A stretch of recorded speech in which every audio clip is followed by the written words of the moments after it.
Está no ar Gente que Fala, o melhor programa de debates do rádio brasileiro. Gente que Fala tem texto e direção-geral do jornalista Fausto Camunha. Gente que Fala reúne de segunda a sexta-feira formadores de opinião para discutir as principais notícias do dia. Gente que Fala tem o selo de qualidade ATCOM.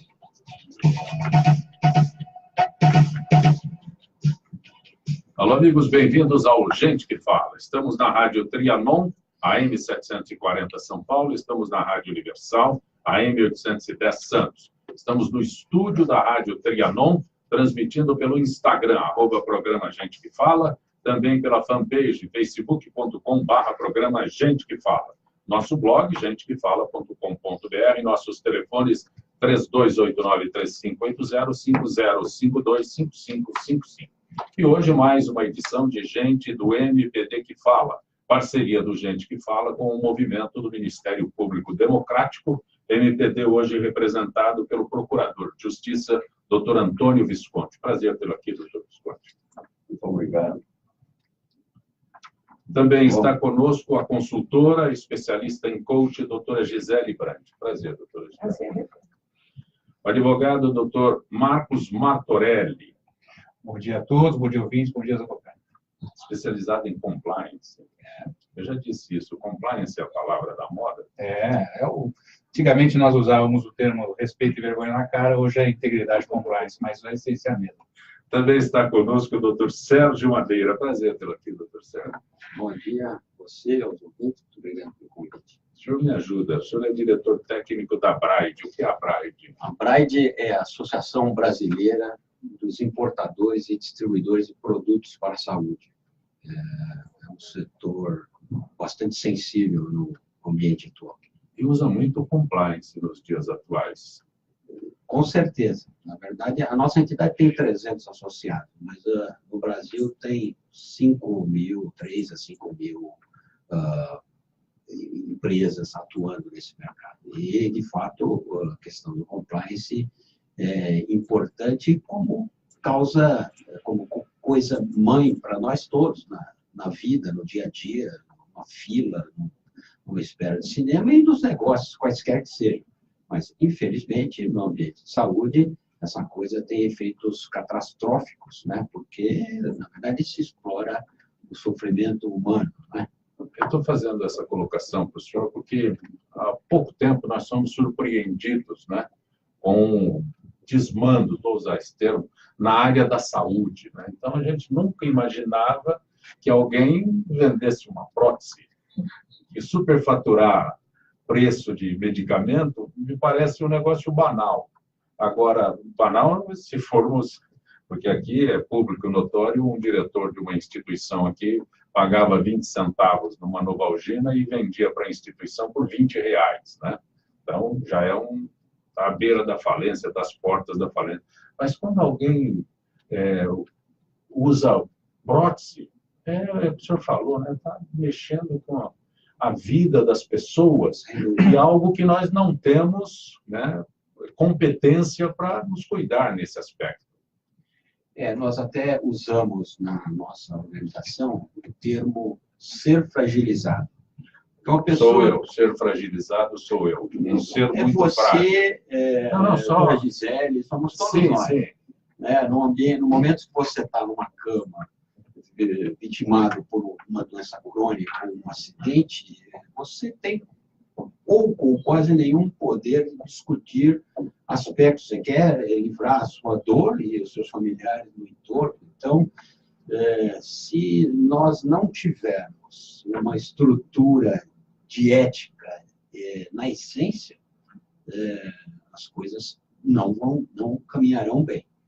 Se eu puder pegar um gancho nessa história, justamente o que você falou, Zancopé, há cerca de uns 2 anos e pouco, 2 anos e meio, houve uma denúncia nos meios de comunicação, Fantástico foi uma das grandes matérias, sobre esse comércio abusivo, né, e imoral, né, antiético das próteses, né, prótese no sentido amplo, né, não só aqueles pinos, né, as placas que você coloca, mas também os stents que você colocava no coração para efeito de questão de cardíaca, né? com medicamento e coisa e tal. Então, houve uma matéria bastante extensa, houve o Ministério Público Federal também, o Ministério da Saúde fizeram uma revisão muito grande e se notou que essa área médica, fora do Brasil, tinha um controle muito seguro, né? Mas no Brasil faltava a cultura de fazer um controle não só sobre as empresas, e que fique bem claro, não é necessariamente a empresa que faz vamos dizer assim, a questão de forçar a venda no sentido de você, olha, põe para todo mundo, não interessa se precisa ou não. Às vezes é o intermediário, a grande maioria das vezes é o intermediário da empresa que faz isso. Então, o que acontecia?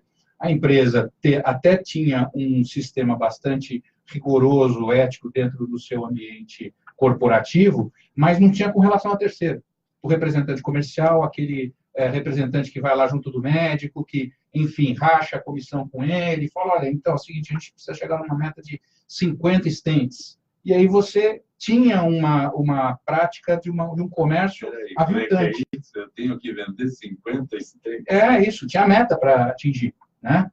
E aí você tinha outras formas de você beneficiar, que era... Quando se assusta coisa. Não, é um absurdo. Então, assim, você tinha que fazer essa meta, aí você, depois, se você cumprisse essa meta, você ganhava viagem, certo? Para fora, em congressos internacionais na Europa com a família toda, né? Em paraísos, enfim, de turismo. Então, o que acontece? Não é só no Brasil, no mundo inteiro, a área médica, ela é uma área extremamente sensível e que necessita de controle. Nós estamos falando dos Estados Unidos, nós estamos falando de Europa, nós estamos falando de Austrália, Oceania e Brasil também.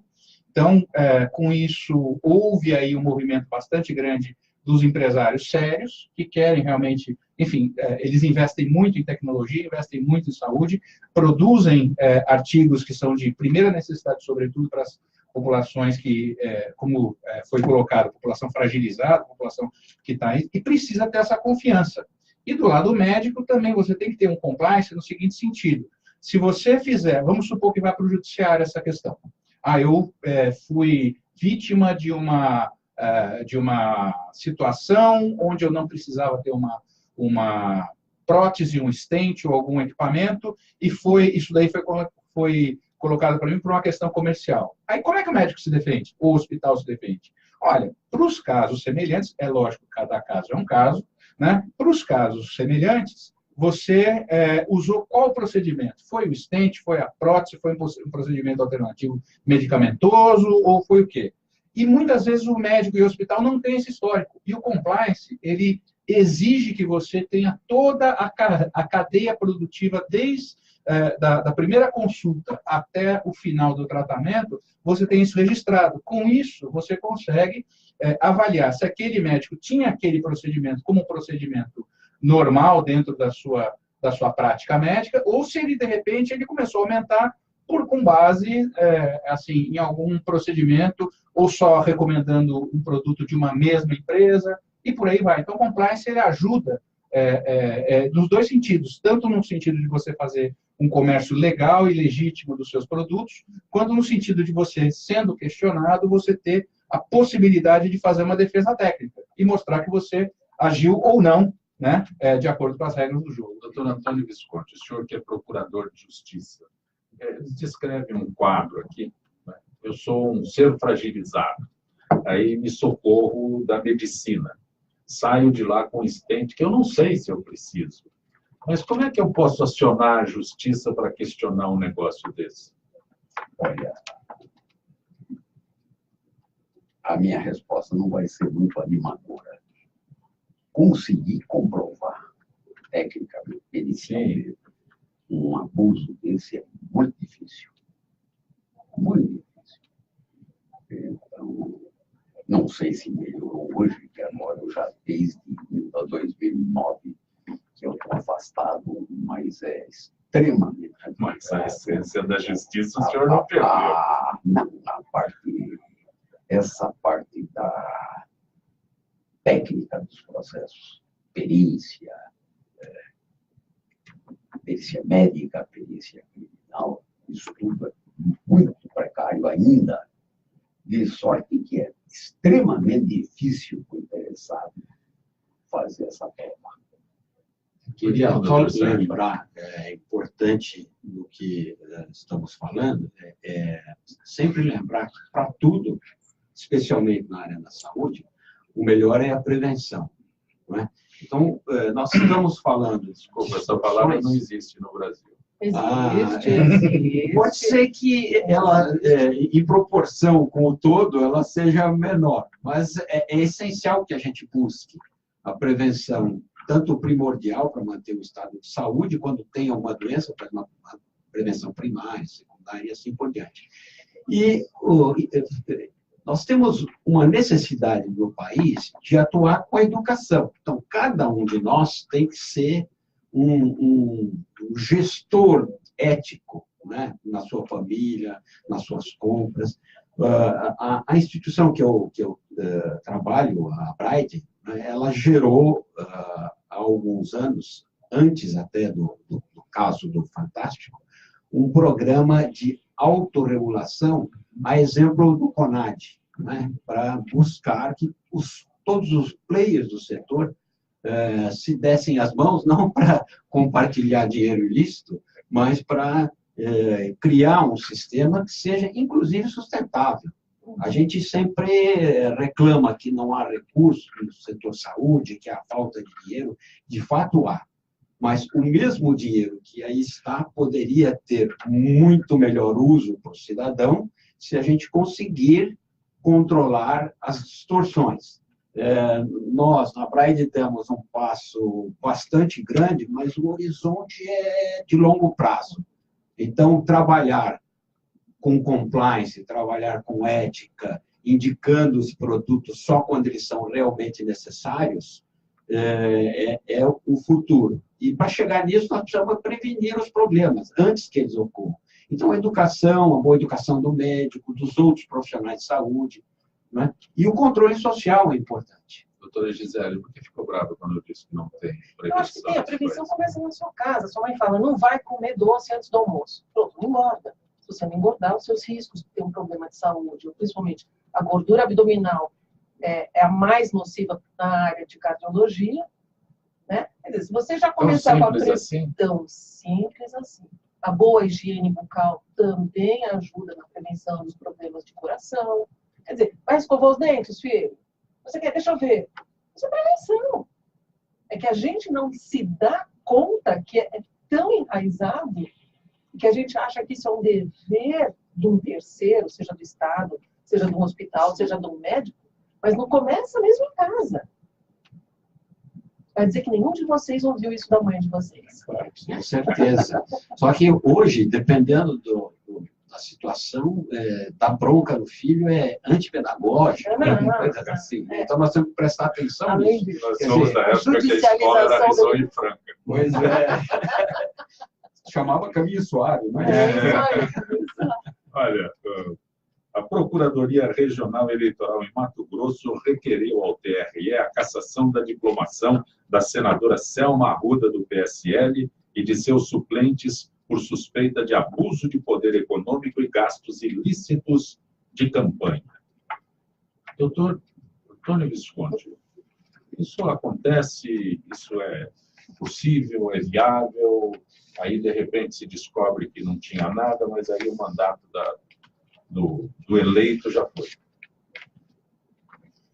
Bom, esse é um subproduto lamentável. Sim. Da situação que se criou nesse país a partir do processo de impeachment. Primeiro ou segundo? Deste processo de impeachment. O segundo. Deste processo. Sim, invadiu. É um processo rigorosamente ilegítimo. E, claro, diz lá o ministro Gilmar Mendes, citando o ministro Brossard, que quem define se é ou não crime de responsabilidade é o Congresso. O Judiciário não pode se intrometer nisso. Olha, se é assim, basta formar maioria no Congresso, escogitar de um crime de responsabilidade e jogar para fora, como que feito com o presidente Dilma. Tanto que ela foi eleita Em fevereiro, essa primeira grande manifestação já era fora de uma que nem teve tempo de praticar um crime de responsabilidade. Daí inventaram uma história de pedalada, ninguém sabe direito que seja, e dizem que agora está dando, tudo quanto é governador está dando pedalada e não sei o que mais. Agora, a partir disto,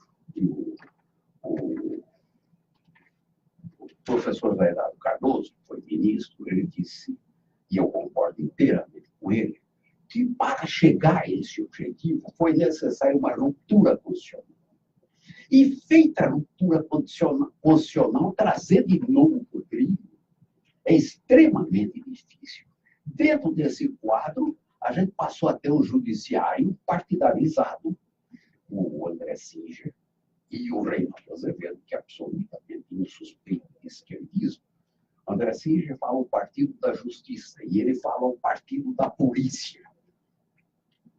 É indiscutível o protagonismo do judiciário do impeachment. O processo de impeachment estava praticamente abortado, tanto que o Congresso entrou em recesso. Não tem sentido. Quando se discute o impeachment numa presidência da República, o Congresso entra em recesso. Para quê? Para aguardar que a situação piorasse e viabilizar a vitória dos que queriam derrubar a presidência. E o Poder Judiciário, a Lava Jato, interfere pesadamente. Inclusive, foi divulgado um vídeo confessadamente ilegal, porque já havia cessado a interceptação telefônica. E isto ficou por isso mesmo. Agora, então, nós temos esse fenômeno. No Rio, o juiz, um ex-juiz é o governador, aqui a ex-juíza é a senadora, dizem que ela era aclamada nas ruas quando passava, porque o punitivismo está aí perante. O juiz que era duro ficou duríssimo. E quem paga, no fim, o preço maior é exatamente o pobre, aquele que não tem como se defender. Porque... E mais, e o pior é que isso cria aí hoje é difícil o juiz dar uma decisão favorável ao réu, sobretudo se for um réu de projeção, porque imediatamente passo a verificar se é o passado dele, se ele já teve problema. Passado do juiz. Do juiz, quem que ele nomeou. Agora, nós tivemos esse episódio gravíssimo de a Receita Federal apurando os presumíveis crimes de um ministro supremo. Claro que esse ministro não é intimidável, porém outros são. Agora, eu não sei até onde a gente pode parar. Lá na Itália, tivemos as mãos limpas, resultou no Berlusconi. Aqui tivemos a Lava Jato, resultou nisso que aí está. Porque passaram a apresentar todos os políticos como corruptos. Essa moça, essa senadora, ela nada mais está fazendo do que aceitar a regra do jogo.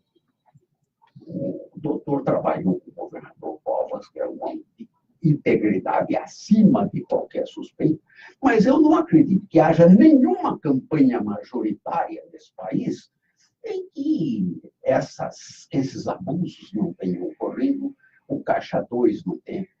Como é que bicheiro dá dinheiro para a campanha, sabe? Para qualquer campanha. Para A e para B. Agora, vai que o B ganha. Agora, claro que ele não tem contabilidade. Aliás, o Hélio Gaspari até brincava. Quando o senhor fala bicheiro não tem contabilidade, acho que no Brasil tem. Claro, opa. Mas então, até o Hélio Gaspari brincava. Eu só mudaria o problema da Odebrecht. Ele brincava que bicheiro não tem essa contabilidade de tudo. É que o bicheiro foi ultrapassado. Hoje é o narcotraficante. É o traficante de droga. O bicheiro perdeu o mercado. Até o carnaval está perdendo. Até o carnaval. Pois é, o carnaval Eu acho, assim, são várias coisas aí. O doutor Visconti, ele sabe né? Enfim, eu acompanho a carreira dele há tanto tempo, certo? Sei da importância que ele tem dentro de uma lógica de usar o poder que o Ministério Público tem, que é o Ministério Público estadual, onde ele atuou durante 40 anos, não foi isso, doutor Visconti? 45 anos, quer dizer, é uma história de, vamos assim, de lutar pela legalidade, né? Eu, apesar disso e dito isso, eu discordo totalmente assim da questão do impeachment. Isso a gente já precisaria de uns 2, 3 programas para a gente discutir essa história toda, né? Mas eu acho, independentemente disso, e voltando para a pauta, né, o que ele fala tem muita razão no seguinte sentido: existe sim uma tônica punitivista no sentido de você considerar culpadas as pessoas antes mesmo de você fazer o devido processo legal. E isso, eu, como advogado, tenho sentido bastante isso nas minhas atuações, entendeu? Especificamente com relação a essa ex-juíza que saiu da magistratura para ingressar na política, eu vejo 2 gravidades assim muito grandes. Primeiro, que assim, o fato de você ocupar um cargo público da magnitude do magistrado, né? Então, você pega um membro do Ministério Público também, que há pouco tempo, ex-membro do Ministério Público, foi presidente da Assembleia Legislativa, o doutor Fernando Capês, também acusado de vários crimes de desvios, a marca da merenda e coisa e tal. Quer dizer, quando você tem uma pessoa que até pouco tempo atrás, quando ocupava uma cadeira pública, né, nas carreiras do Ministério Público e do Judiciário, que eram aclamados como pessoas acima de qualquer suspeita e, assim, arautos da moralidade, de repente muda de cadeira, passa a ser uma pessoa alvo de todas as mazelas do mundo, né, e todos os defeitos humanos que essas pessoas possam ter. Eu acho isso muito complicado. Eu não defendo, certo?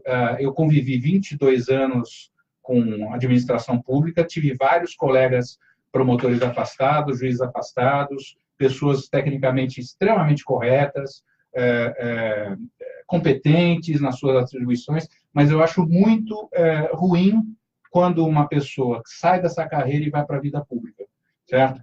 Quer dizer, de um certo sentido, já é vida pública, né? Porque o juiz, ele é uma pessoa pública, é um funcionário público, o promotor é um funcionário público, né? E, portanto, eles têm o dever, sim, de ter uma vida regrada pela moralidade pública, que não é a moralidade normal. Não é aquilo que todo mundo faz. Mas eu também faço, vou fazer o quê? O outro lá é médico e faz, o outro é empresário e faz, eu sou juiz, eu não posso fazer? Não, não pode, simples assim. Nem o médico, nem o empresário, mas assim, o juiz menos ainda, o promotor menos ainda, certo? Por quê? Porque o Estado, dentro do Estado democrático de direito, todos somos iguais, né? É uma igualdade formal, uma igualdade legal, que nós equivalemos, né, equalizamos com determinados benefícios que você dá para uma pessoa ou para outra. Quem tem a prerrogativa de ser, assim, de dobrar os outros à sua vontade, o promotor e o juiz, o delegado de polícia, por exemplo, só para usar os 3 cargos mais comumente utilizados, eles têm o dever de ter uma moralidade acima dos outros. Por quê? Porque o poder não é deles como pessoa física, o poder é deles como função. Doutor Martorelli, hoje em dia o politicamente correto é muito difícil. Então, quando eu leio uma notícia dessa, eu fico, né, questionando, quando estou lendo, estou questionando, porque a senadora Selma Arruda e seus suplentes, né, estão sendo acusados por suspeita de abuso do poder econômico e de gastos ilícitos. Né? Suspeita é um termo genérico, assim, suspeita... O doutor Visconti falou exatamente. Com relação à medicina. Você conseguir, né, caracterizar... Exato. E está cheio de prefeito que foi cassado porque alguém chegou lá e falou assim, eu recebi uma cesta básica para votar nele. Aí todo o processo ele foi afastado, cassado, o vice foi cassado. Aí, na hora do processo em si, o cidadão chegou e falou, não, eu não recebi nada, eu me confundi. Mas já tinha ido embora. Você que é uma pessoa que gosta de história, gosta de estudar. Candidato vem da tradição romana de quem pleiteava um cargo público no Senado romano, andava com uma túnica branca, cândida, né? E se alguém soubesse de alguma coisa que maculasse a moral daquela pessoa que pleiteava o cargo público, jogava terra, areia, excremento, tomate, para manchar a candidatura dessa pessoa, certo? Então, o que acontece? É uma tradição que a pessoa é impoluta. Só que, assim, quando vamos dizer assim, o romano, daquelas famílias romanas, ele passava com uma esquadra, né, de guardas, né, conhecida a passagem que Marco Antônio, quando ele foi candidato ao Senado Romano, ele usava a guarda pretoriana do lado. Então, qualquer um que levantasse a mão já tomava, né, um corretivo do guarda pretoriano para não chegar com a túnica, provavelmente ele chegou com a túnica mais limpa do que quando ele saiu, quando ele passeou na rua. Mas, Martorelli, tem um aspecto interessante nessa notícia, né, que eu até perguntaria para você.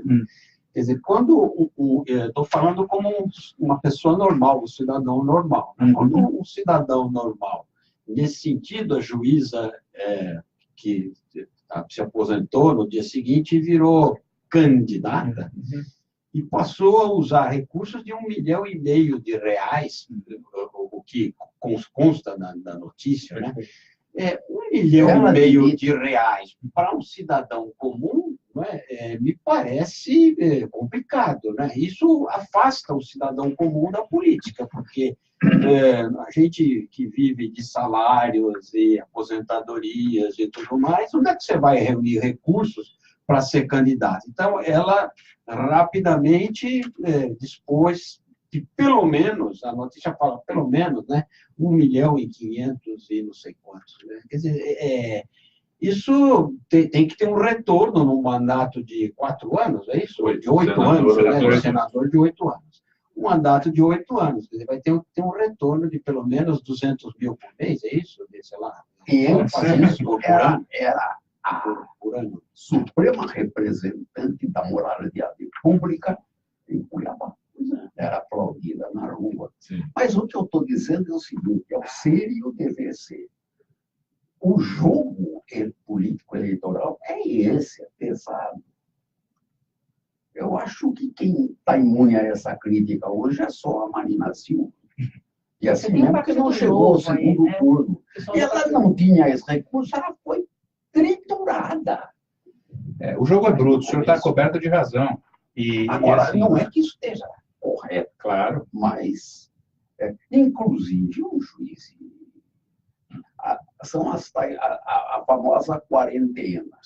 Não deveria ser possível alguém sair do Ministério do Supremo Tribunal Federal, por exemplo. ou alguém sair da magistratura e logo disputar uma eleição, porque daqui a pouco nós vamos ter gente prendendo adoidadamente para se projetar.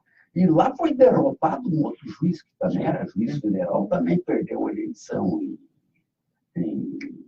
Agora, essa juíza, se ela entrasse com a Marina Silva, não sei se ela se elegeria. Tem menos dúvida. Lá no Mato Grosso, onde o jogo é pesadíssimo. Eu acho assim, eu trabalhei durante algum tempo como consultora da RAPS, que é a Rede de Apoio à Política pela Sustentabilidade. A ideia é realmente mudar o jogo. A ideia é sair do lugar comum e falar, aqui é pesado. A gente sabe que a política não é para principiantes, não é para amadores, mas também não é um jogo tão sujo. E não deveria ser, e não deveria continuar. Se a gente está brigando para melhorar o Brasil, a gente não pode falar que foi sempre assim. Pode ter sido até ontem. Eu acho que a gente tem a responsabilidade, como cidadão, de falar, eu não aceito. A mulher de César deve ser e parecer honesta. Fez besteira? Sinto muito. É funcionário público. É funcionário do cidadão, da população. A gente tem que controlar, não deixa aqui em branco. Para nenhum deles. Não importa em qual situação. Não importa se ele é juiz, se ele é promotor, se ele é senador. Eu acho que a gente tem que ficar de olho. Em não aceitar o jogo sempre foi assim. Não é mais. A população mudou, o mundo mudou. E quem tem essa mentalidade é assim, sinto muito. Vai acontecer o que aconteceu com muita gente que não conseguiu se reeleger. O doutor Visconti, ele citou a Operação Mãos Limpas da Itália, né, que é uma... Terreno mudou no Berlusconi. Claro. E assim, é verdadeiro? Arrebentaram todo o sistema partidário, que realmente não era nada de admirável, mas... E o que vai pôr no lugar? Aqui, acabamos com o PT, com o PSDB, e o que nós fizemos no lugar? Um deputado Vicente Canto comentava aqui, quando se dizia o doutor Luiz Guimarães, e o Congresso está ruim, ele falava, espere o próximo. próximo está começando. O que a gente observa, doutor, está aí há muito tempo, é que é uma queda de nível. O líder do MDB na Constituinte era o senador Mário Covas. Havia lá, era o deputado Paulo, o senador Paulo Brossard. Hoje o Tribunos, né? Gente que falava. Hoje o pessoal não sabe nem como. Pode ficar tranquilo, porque o Tiririca e aquele trator lá não serão líderes. É o Frota. O Alexandre Frota não serão líderes. Pode ficar Quem tranquilo. sabe, quem sabe as voltas da política. Gente, vamos lembrar que, assim, se vocês assistiram todos esses movimentos na Câmara e no Senado, principalmente pela televisão ou pelas mídias sociais, o que apareceu aquilo? Um circo. Exatamente, parecia um circo. Mas o que é isso? Eles são os representantes da população. Se houve uma queda desse nível, é porque houve uma queda da população, no nível educacional. Sem dúvida.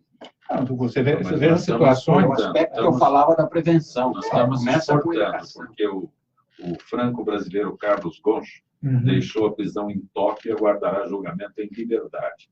Ele era presidente da Nissan Motors e pagou uma fiança de 8 milhões e 900 mil dólares. Significa 33 milhões e 800 mil reais. Estava preso há 6 meses, né? 4 meses. 100 dias, né? 4 Mas meses. foi o dinheiro que, segundo se apurou, foi o dinheiro que ele desviou. E esse dinheiro desviado foi o dinheiro da fiança. Não, essa fiança é mais ou menos 3 meses de salário dele.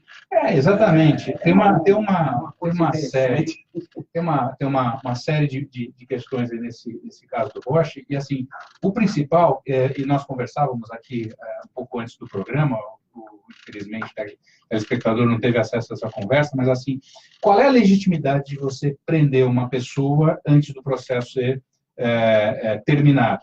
Assim, é muito questionável, sem dúvida nenhuma. Você não deveria, pelo menos, usar a prisão como um método de pressão para você obter o resultado. Porém, contudo, a prisão processual, que é uma prisão antes da condenação definitiva, ela tem, assim, a necessidade, tem que ser justificada, fundamentada como uma necessidade de que, se a pessoa estiver solta, né, ela vai intimidar, ela vai atentar contra o bom andamento da justiça. Essa é a justificativa para você ter uma prisão processual no caso do Bosch. O que aconteceu, assim, que são duas coisas que eu chamo a atenção.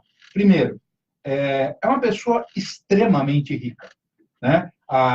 Os benefícios, salário, juntando salário, benefícios, bônus que ele tinha no final do ano, dava na casa de centenas de milhões de dólares. Aí você fala, poxa, mas por que uma pessoa que ganha na casa de centenas de milhões de dólares, legitimamente, por contrato, por ações, por desempenho econômico no mundo inteiro, né? Não estou dizendo se ele merece ou não, mas está no contrato. Por que o cara vai desviar 8, 10 milhões? O que é isso para ele? Né? São duas coisas. A primeira coisa, como a gente imagina, tem um livro de um professor de Harvard, né, chamado Eugene Stokes, e fala por que eles fazem isso. É um professor de Harvard que ele chega e percebe que vários alunos e colegas dele estavam presos. Ele falou, poxa, mas eu conheço eles, foram meus alunos, são meus colegas, são pessoas extremamente bem formadas, bem colocadas profissionalmente, o que o cara vai fazer? E via de regra era isso, era um desvio que era muito, era uma fração do salário, não faz sentido. Então ele pega, por exemplo, um executivo da KPMG, que ganhava também na casa de centenas de milhões de dólares de benefício mundial, ele era coordenador de uma área internacional da KPMG, né? E ele se vendeu por 70 mil dólares, 2 Rolex, o cara, nada, né? Então, por que faz? É porque a pessoa acha que pode. Acha que pode. Pode tudo. Pode tudo, entendeu? Então, assim, não pode deixar que eu dou um jeito, não, pode deixar. Então, assim, ele é, de alguma maneira, responsável pela sua imagem. E aí, no Japão, o que aconteceu? E não vamos ser ingênuos de achar que o empresariado japonês, asiático, europeu, americano é fantasticamente ético e só o brasileiro é antiético. Os maiores casos de corrupção, tirando a Petrobras, né, que esse realmente é completamente fora do esquadro, quando participa é para valer. Né? Mas, assim, os maiores casos, por exemplo, são da Siemens. Né? Casos que nós estudamos como casos clássicos de corrupção, primeiro, segundo de Siemens. O HSBC, que é Hong Kong, Xangai, HSBC, Bank Corporation, né? Ele é um banco de Londres que ele foi criado pela coroa inglesa para lavar o dinheiro da guerra do ópio. Então, você usava o dinheiro como ópio como dinheiro na China, e você transformava esse capital em dinheiro circulante para você poder trabalhar. E é o banco que cuida do dinheiro do cartel de Sinaloa no México. E foi provado por N vezes isso. E eles não estão funcionando até hoje. Então, assim, essas corporações, elas têm uma capacidade de racionalizar coisas. Então, não é comigo o problema. Nós estávamos conversando também dessa área médica, logo no começo do seu programa. A impressão é que você não está lidando com gente. E no compliance, na ética corporativa, nós sabemos que quanto mais longe a pessoa está do seu beneficiário final, mais fácil ela aceita a planilha de custo. Olha, é o seguinte, eu ganhei tanto esse mês, bati a meta. Você não vê o resultado na pessoa sofrendo naquele coisa, não vê o resultado da pessoa sofrendo os efeitos da corrupção.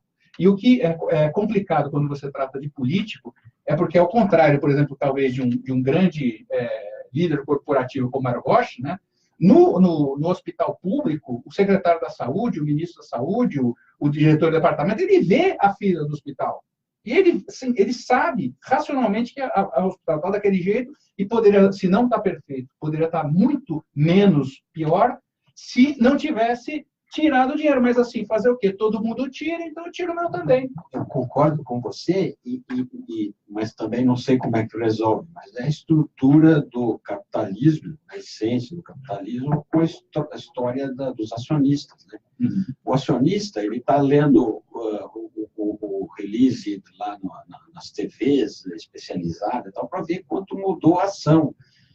Se aquilo foi feito com trabalho escravo, com corrupção e tal, o que importa para ele é o diferencial da ação que subiu ou desceu, quer dizer, a especulação. Então, nós temos um problema, que é o estado de bem-estar, no fim, se perdeu nas manobras para ganhar dinheiro, tornar o dinheiro como fim em si. É uma questão complicada. A humanidade precisava, talvez, como computador, né? Desligar, resetar e vamos ligar de novo com antivírus instalado, coisa assim, para ver se pega, né? No Brasil, acho que não há nenhuma dúvida que a gente precisava disso, né? Quer dizer, as pessoas enlouqueceram, tem respeitos mínimos que não estão, né? Combinados mínimos que não estão evoluindo. O nosso hacker. O falecido marido de uma colega disse que o cachorro ele é grave, porque ele não conhecia. Doutora Gisele, o governo da Austrália está proibindo a entrada e até expulsando visitantes condenados por violência conjugal ou contra crianças. Diz o ministro da Imigração, David Coleman, que pessoas que cometem crimes contra mulheres ou crianças não são bem-vindas. Concordo. Ponto. Simples assim. Adoraria que acontecesse em vários lugares, inclusive no Brasil. O Brasil tem uma das piores posições do mundo em relação a isso. Ontem eu fiquei dando uma olhada, por curiosidade, sobre esse assunto. É altíssimo o que a gente tem na América Latina de agressão contra a mulher, principalmente vindo do companheiro ou ex-companheiro, né? Então, assim, desculpa, é bandido, ponto. É bandido. Se você está, principalmente contra uma criança, né? E quando a gente está falando criança, eu não estou falando criança de 10, 12 anos, eu estou falando bebê. O bebê chorou e é espancado. Bebê de 2 meses. Sabe? Então, eu acho que eles estão certíssimos. Quero mudar para lá. Olha, doutora, como se não bastasse, eu não sei se a gente, quando vai envelhecendo, foca no que está errado e nos escândalos, ou se eles procuram a gente. Mas eu ouvi uma notícia ainda na semana passada de uma criança de 11 anos na Argentina que foi estuprada pelo marido da avó. E ela ficou grávida. E a justiça na Argentina manda fazer o aborto. Ela permite que se faça o aborto. Mas entre o diagnóstico da gravidez e o processo do aborto, transcorreu tal tempo que, quando ela chegou no serviço médico, já tinha uma gravidez que não poderia ser interrompida nem por via vaginal e muito menos na essência. Resultado, uma criança de 11 anos fez uma cesariana e deu à luz a um bebê de 23 semanas que está sendo mantido em UTI neonatal, né? Então, a barbárie humana está vigente. Eu acho que você tem essa questão disseminada. Quando aquele senhor desceu com as tábuas, com os 10 mandamentos, estava lá o não matarás, não é isso? Mas não, esse não matarás não quer dizer que é preto, ou é mulher, ou é branco, ou é judeu, ou é árabe. Então, a humanidade, nós estamos experimentando uma crise que tenha o site brasileiro da crise, mas é a web mundial que precisa ter eu não sei o que vai acontecer, talvez um hecatombe nuclear. Olha, mas nós precisamos dar o reboot mesmo. Eu gosto muito de ler, esse hábito. E eu venho lendo muitos livros assim da pré-Primeira Guerra, pré-Segunda Guerra, algumas coisas eu leio da história da Inglaterra. E quanto mais eu leio, mais eu tenho certeza que a tecnologia melhorou, graças ao cérebro humano. A medicina melhorou, graças ao cérebro humano. Várias coisas melhoraram, menos o ser humano. A essência continua igual, não é? A cobiça, a matéria-prima não mudou. A matéria-prima... Tem um autor, né, um autor israelense que, enfim, tem uma carreira acadêmica em Londres, que é o Harari. Né? E o Harari ele tem 3 livros que são fantásticos, são Sapiens, Homo Deus e 21 questões para o século XXI. Atualiza. Exatamente. E é um livro que, ao contrário do que parece, é um livro de história. Ele é denso na quantidade de informações e de pesquisas que ele traz, mas ele é muito fácil de ler no seguinte sentido, que você vai observando a evolução da humanidade ao longo da história, e ele consegue fazer uma via, né, nessa difícil trajetória, que você consegue perceber algumas coisas que são cíclicas, né, na humanidade. Então, esse hedonismo que nós estamos vivendo, né, quer dizer, todo mundo está querendo pegar o seu quinhão, a farinha para o seu pirão, independente dos outros, seja qualquer politicamente correto que nós queiramos denominar nessa vastidão de direitos inalienáveis que nós temos, e todos absolutamente legítimos, como segmento, mas como humanidade somos todos, enfim, igualmente vulneráveis, né? E eu me lembro, falando de novo, voltando para a pauta aqui da pergunta do Zancopé, com relação a esse caso na Austrália, olha só como é curioso, porque em 2015 eu também fiz uma pesquisinha sobre essa matéria que me chamou bastante atenção. Em 2015, o governo australiano dedicou 70 milhões de dólares para educação, né, pedagógica da polícia, dos assistentes sociais, dos membros responsáveis pela apuração de denúncias contra abusos familiares, lá que eles têm uma legislação toda a prova para isso, né? Que é um dinheiro muito grande, só lembrar que a Austrália deve ter alguma coisa em torno de 1/5 da população brasileira, né? É uma ilha só, é uma ilha continental, tudo bem, mas é uma concentração muito menor do que a brasileira, muito maior do que a brasileira. Ao mesmo tempo, você tem um nível educacional muito mais elevado do que o brasileiro médio, né, na Austrália, e fizeram uma pesquisa no qual 25%, ou seja, 1 de cada 4 jovens considerava aceitável bater na namorada depois de beber. Então, assim, realmente é uma situação onde você fala, bom, então o que eu faço? Né?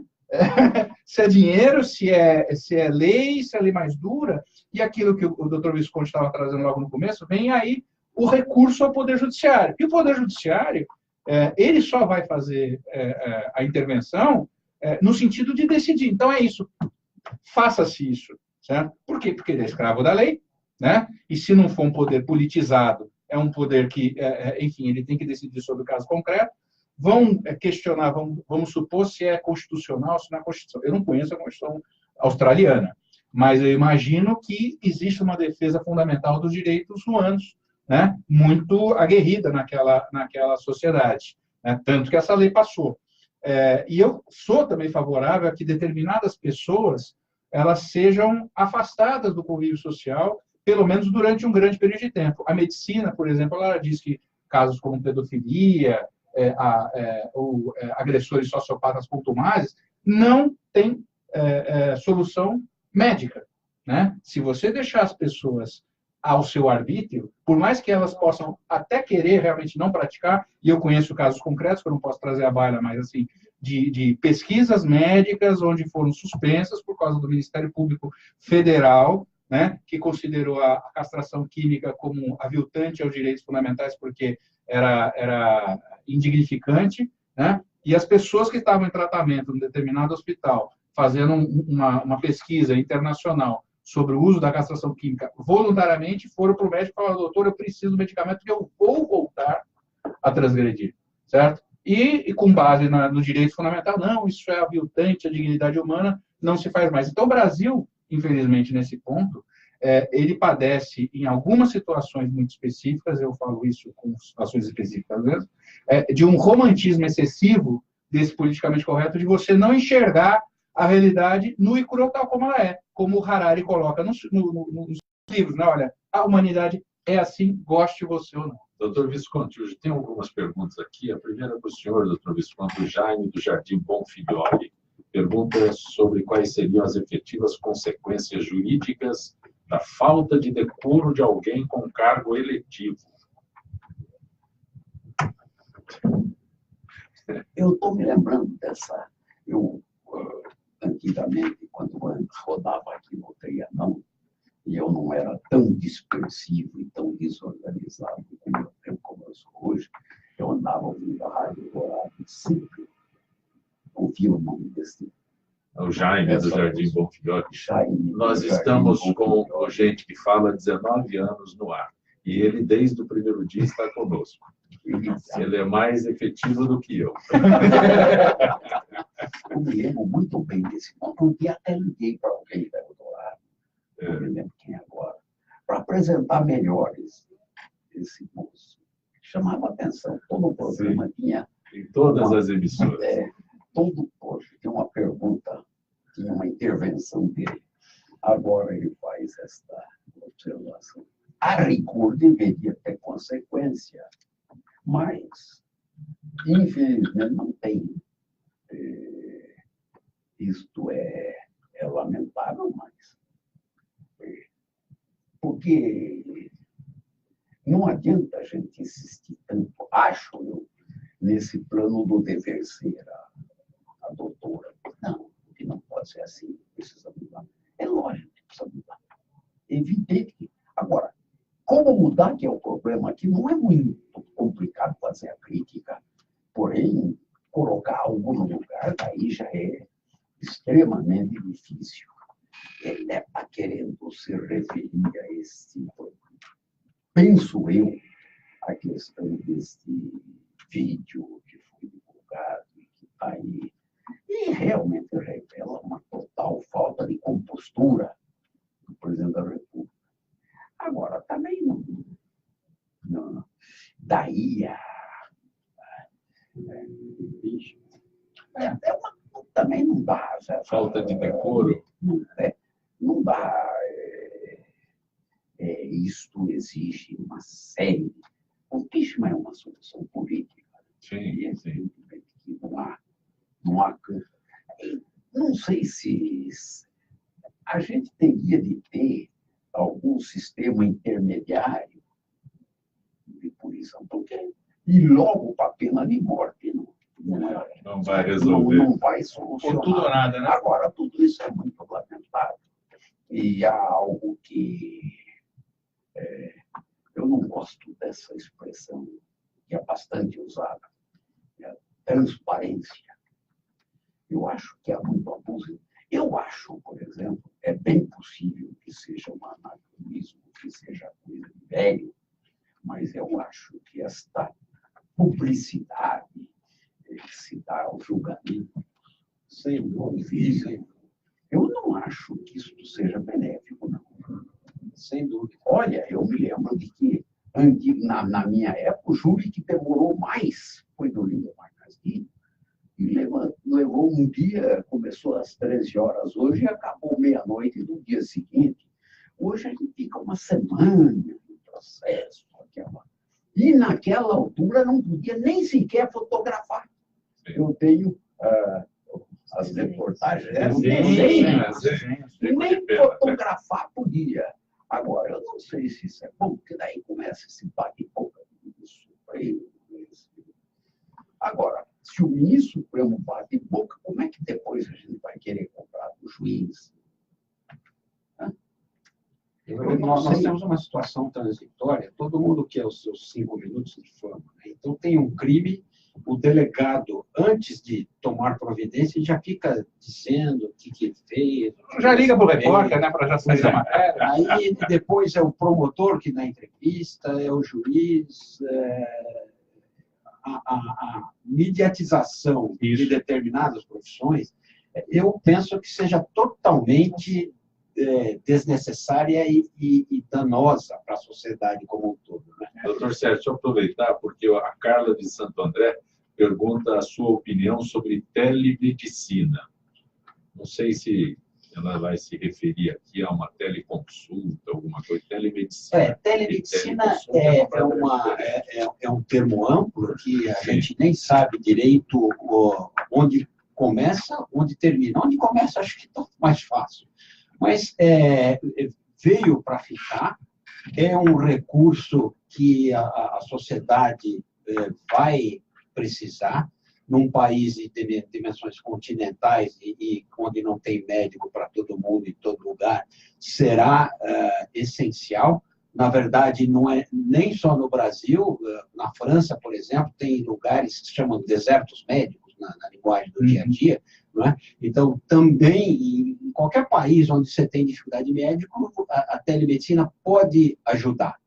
É evidente que tem que ser estabelecidas as regras. O Conselho Federal de Medicina acabou de promulgar as primeiras regras, passada uma semana, acabou de revogar, porque havia aspectos que têm que ser melhor trabalhados. Então, doutor Sérgio, gostoso é ir no consultório do senhor e sair com uma doença de lá. Pois assim que funciona. Não é por uma questão de incompetência, eu não evoluí na minha medicina privada porque eu não tenho essa capacidade, porque isso pressupõe uma outra coisa que você não disse, é o resultado econômico. Quanto maior o seu sofrimento, é possível que o meu resultado econômico seja o melhor. Então, maior o meu sofrimento, maior o seu sorriso. Eu cansei de prescrever. O paciente também faz demandas, né? Principalmente. Eu cansei de prescrever laranja, ovo. Quando ele, eu queria que o senhor me receitasse uma vitamina. Pois não. Uma dúzia de laranjas, você come uma laranja por dia, e ovo e carne, durante uma uma dieta semana equilibrada, e assim vai. Mas, de qualquer forma, a telemedicina, ela poderá ajudar muito, não é? Países de qualquer tipo de organização, porque tem os vários níveis de atuação. Agora, se não tiver ética, ela não vai resolver ao início da nossa conversa. Então, nós temos que ter regulamentação, tem que ter ética, o indivíduo que está do outro lado, a quilômetros de distância, tem que ter um endereço eletrônico, uma responsabilidade de querer ajudar, mas uma responsabilidade objetiva de ser identificado. Mas, sem dúvida, a telemedicina é importante no nosso... e cada vez será mais importante no dia a dia das pessoas. Pois não. Está me ocorrendo uma frase aqui do Congresso, porque o doutor está falando de ética, diz ele, corre por conta dele. Toda ética sem Deus é uma pobre ética. Toda ética sem Deus é uma pobre ética. Perde o fundamento. Mas Não sei se perceberam, mas rolou alguns segundos de silêncio aqui na sala depois dessa Eu frase fiquei tão, pensando naquela história tão interessante. dos dois médicos que se encontram no corredor, cada um com sua equipe, eles se cruzam, e aí um deles diz assim, então hoje eu falei com Deus, e nós discutimos a melhor técnica, e não sei o quê, e todo mundo olhando para os dois, assim, todos os assistentes olhando. Aí eles vão embora, e o segundo médico fala assim, mas ele nem me ligou hoje. Pode falar isso. Pode falar isso no judiciário também. Recentemente teve uma conversa por WhatsApp, mais ou menos nesses termos. Pode falar a mesma coisa também para juízo, para o judiciário, para coisas assim. Você tem uma... Eu tenho um pensamento assim, específico sobre isso, que é a questão de você enxergar a dignidade no outro. Quer dizer, qualquer religião, pelo menos das majoritárias que nós temos contato, ela tem um pressuposto que é o respeito à dignidade da pessoa humana, né? Então, eu entendo a frase do Dr. Rico, porque eu conheço, né? Respeito ele muito pelo trabalho que ele desenvolveu, sem dúvida nenhuma. Sei que ele é uma pessoa muito religiosa, né? E, assim, independentemente do grau de comprometimento de qualquer pessoa com a religião, pode ser ateu, pode ser de qualquer religião, não ter religião também não pressupõe que uma pessoa seja antiética, né? E ter religião não pressupõe que uma pessoa seja ética, né? Nós vemos aí escândalos, né? Seja no Vaticano, em qualquer denominação religiosa, nós vemos isso aos borbotões. Então, também não blinda uma pessoa de qualquer tipo de comportamento danoso o fato dela ter uma confissão religiosa ativa, né? Mas sim no sentido de que qualquer dessas religiões, seja o judaísmo, seja o cristianismo, em qualquer das suas versões, seja exatamente hinduísmo, elas partem do princípio da dignidade da pessoa humana. Então, assim, qualquer que seja a nossa atividade, a ética, que é, vamos dizer assim, o modo como nós nos conduzimos na nossa atividade, seja a ética profissional, num determinado segmento, ou seja, na ética normal, como é que a gente diz, a gente tem que entender que o outro é uma pessoa que tem vulnerabilidades, tem necessidades, que tem direitos, os mesmos que nós temos. Então, qualquer que seja o procedimento, isso tem que ser observado. Deixa eu só levantar uma questão aqui, eu tenho observado ultimamente, que é uma prima pobre dos direitos fundamentais, dos direitos humanos. Qual seria? Toda vez fala direito humano, é educação, saúde, alimentação, religião, os direitos processuais. Já ouviu falar em alguém mencionar a assistência jurídica nesse rol? Ada Pellegrini. Nós estamos chegando ao final desta edição de Gente do MPD que Fala, parceria do Gente que Fala com o movimento do Ministério Público Democrático. Contamos com o apoio do Instituto Ética Saúde. Agradecendo ao Procurador de Justiça, Dr. Antônio Visconti, que é diretor do MPD, o Movimento do Ministério Público Democrático. Agradecendo à doutora Gisele Brandt, que é consultora especialista em coach. Agradecendo ao advogado Dr. Marcos Martorelli, especializado em compliance. E também agradecendo o Dr. Sérgio Madeira, que é médico, diretor técnico da Abright. Estaremos de volta amanhã, sempre com direção do jornalista Fausto Camunha. Gratos, até lá.